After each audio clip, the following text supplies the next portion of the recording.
प्यारे बच्चों, आज हम पुनः रसायन विज्ञान में और कार्बनिक रसायन जिसमें हम परमाणु संरचना का पार्ट 3 आज अध्ययन करेंगे जिसमें पिछले वीडियो में मैंने बताया था कि इलेक्ट्रॉन को किस प्रकार से खोजा गया, विसर्जन नलिका के माध्यम से किस प्रकार से इलेक्ट्रॉन को खोजा गया।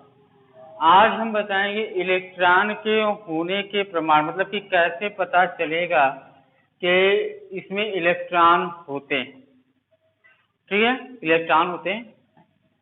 तो पहला आपका तापायनिक उत्सर्जन।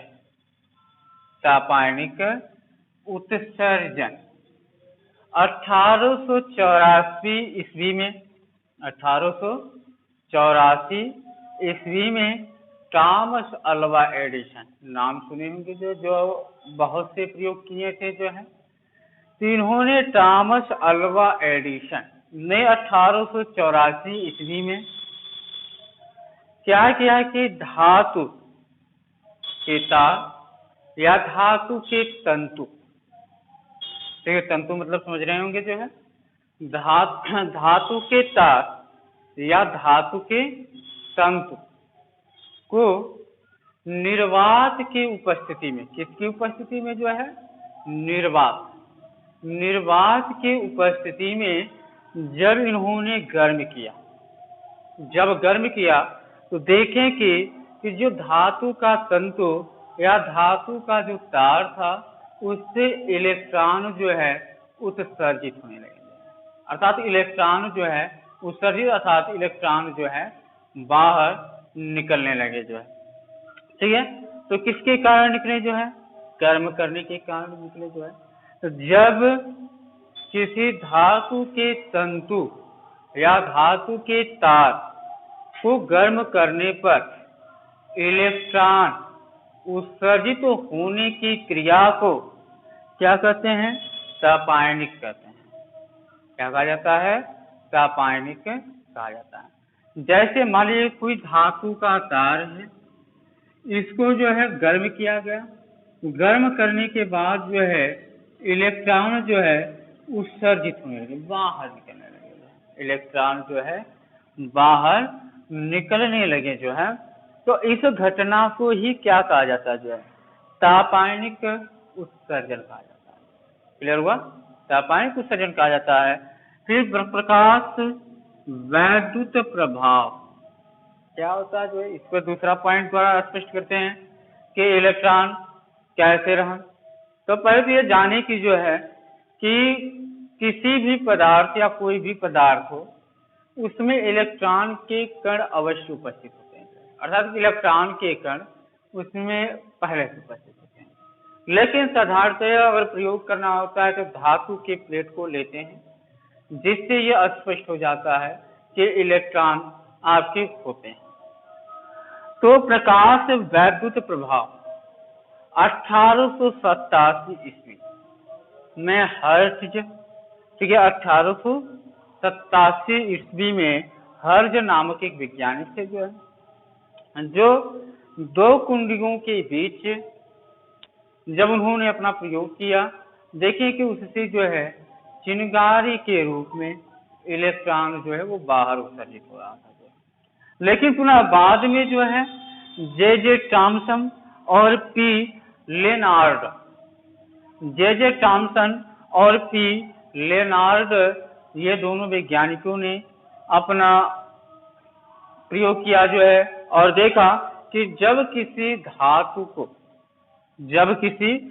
धातु को प्रकाश की उपस्थिति में ले गया गया, प्रकाश की उपस्थिति में, और जैसे ही धातु की प्लेट पर प्रकाश किरणें पड़ी, यह आपकी क्या है? प्रकाश किरणें। क्लियर हो रहा प्रकाश किरण।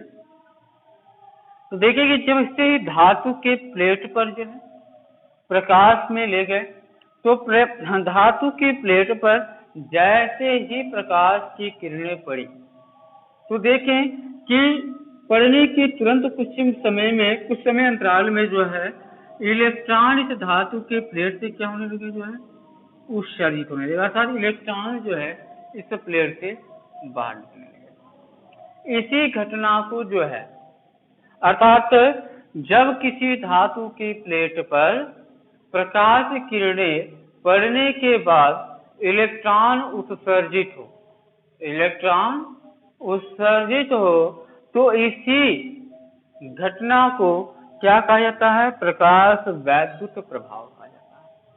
क्या कहा जाता है इसको? जो है प्रकाश वैद्युत प्रभाव कहा जाता है जो है। अब आइए चलते हैं तीसरा पॉइंट, देखिए ध्यान से, आपका रेडियो एक्टिव किरणों के अध्ययन के माध्यम से जो है, ठीक है, रेडियो एक्टिव किरणें आपने पिछली क्लासों में पढ़े थे जो है। तो 1920 ईस्वी में रदरफोर्ड, 1920 ईस्वी में रदरफोर्ड ने क्या किया कि रेडियो एक्टिव किरणों पर इलेक्ट्रॉन के विषय में अध्ययन किया गया। तो क्या क्या इसमें जो है दो धातु के प्लेट अर्थात ऐसे दो प्लेट लगाएं, वैद्युत प्लेटें, जिस पर एक पर धन आवेश था दूसरे पर ऋण आवेश था। वैद्युत प्लेटें लगाएं जो है जिसके एक प्लेट पर धन आवेश और दूसरे पर क्या था जो है ऋण आवेश। क्लियर हुआ जो है? तो एक प्लेट पर धन आवेश था, दूसरे पर क्या था जो है ऋण आवेश।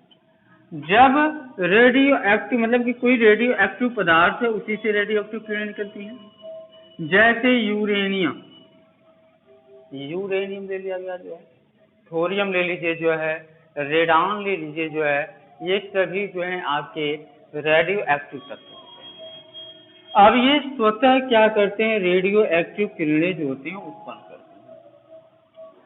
तब देखिए कि रेडियो एक्टिव किरणें जो स्वतः आपके उत्पन्न हो रहे थे वह तीन भागों में विखंडित हो जा रहे थे, अल्फा, बीटा और गामा।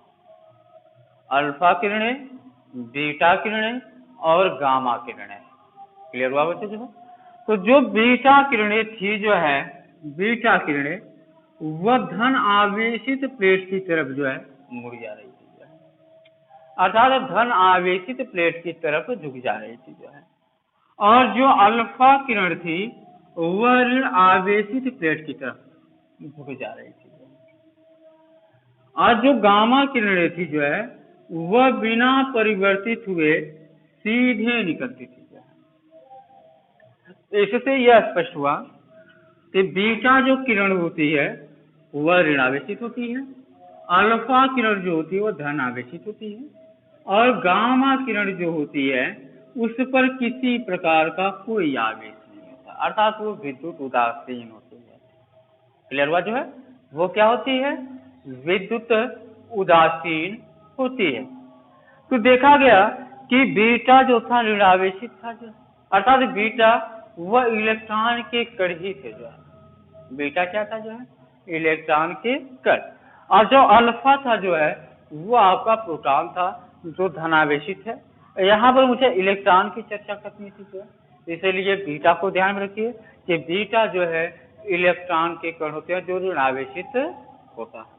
जिससे रेडियो एक्टिव के माध्यम से भी पता चला, रदरफोर्ड ने यह बताया कि जो धातुएं होती हैं उसमें इलेक्ट्रॉन उपस्थित होता है। क्लियर हुआ जो है? अब आइए चलते हैं थोड़ा सा जो है देखते हैं इलेक्ट्रॉन की विशेषता, इलेक्ट्रॉन की क्या क्या विशेषताएं होती हैं जो है, ठीक है, कौन कौन सी विशेषता। विशेषता का मतलब ये समझें कि जो है कि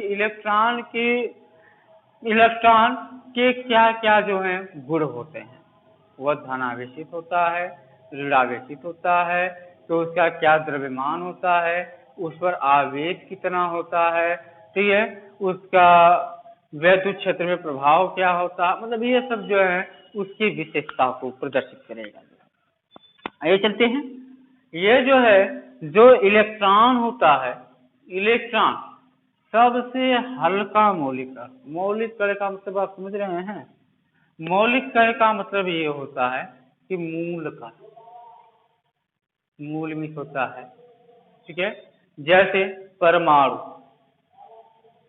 के 3 मौलिक कण होते हैं, इलेक्ट्रॉन, प्रोटॉन और न्यूट्रॉन। क्लियर हुआ? जो है इलेक्ट्रॉन, प्रोटॉन और न्यूट्रॉन। तो इलेक्ट्रॉन की विशेषता में ये जाने कि इलेक्ट्रॉन जो परमाणु का जो है सबसे हल्का मौलिक कण होता है। क्या होता है? सबसे हल्का मौलिक कण होता है। इलेक्ट्रॉन पर जो आवेश होता है, इलेक्ट्रॉन ऋणावेशित होता है, ये सभी जानते हैं। इलेक्ट्रॉन ऋणावेशित होता है और उस पर जो आवेश होता है -1.6 गुणे 10⁻⁻19 कूलाम के बराबर होता है। -1.6 गुणे 10⁻⁻19 कूलाम होता है। क्लियर हुआ? फिर उसके बाद जो है इलेक्ट्रॉन का द्रव्यमान जो ग्राम में होता है वो होता है 9.1 गुणे 10⁻⁻28 ग्राम होता है। 10 के पावर कितना होता है? -28 ग्राम होता है। और इसकी जो त्रिज्या होती है इलेक्ट्रॉन की वो होती है 2.8 गुणे 10⁻⁻18 सेंटीमीटर होता है। क्लियर हुआ? जो है फिर अगले वीडियो में मैं आपको बताऊंगा कि प्रोटॉन की खोज किस प्रकार से की गई, रदरफोर्ड का परमाणु मॉडल क्या था। ठीक है, फिर अगले वीडियो में मिलते हैं, तब तक के लिए धन्यवाद।